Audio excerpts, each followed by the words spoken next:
Hello guys, magandang umaga po. Meron po akong suggesti pong gugupitan. Akin po muna po siyang nilinyan hanggang doon na rin, hanggang doon sa batok. Akin po nilinyan para pag-upis ako, alam ko sa ako mag-upisa. Gumamit po muna ako ng Uno Media Clipper Guard. Alalay lang pagbabawas, hindi pwede yung biglayin, baka mapataas. Kailangan mababa lang po, kasi baba lang ang gusto ng tutoy.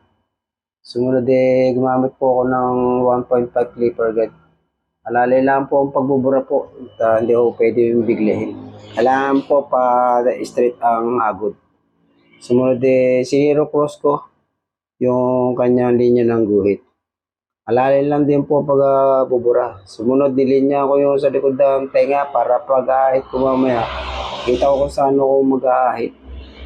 Sumunod ako yung ano po, inamitan ng gunting at aking binawas-bawas po yung kanyang mga labis-labis. Alalay lang ang pagbabawas, baka naman mapaka-iksi. Ayaw tutoy din ng sobra iksi. Konti lang po ang bawas niya sa ibabaw.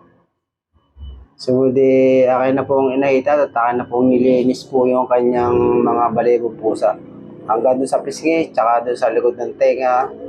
Tinanggal-tanggal ko na rin po yung mga balibong pusa sa may likod ng tenga. Pasalungat na rin po nga ang ginawa kong pag-aahit para side-side. Sige po, hanggang dito na lang po. Maraming po salamat po. Thank you po sa inyo po. Maraming salamat po.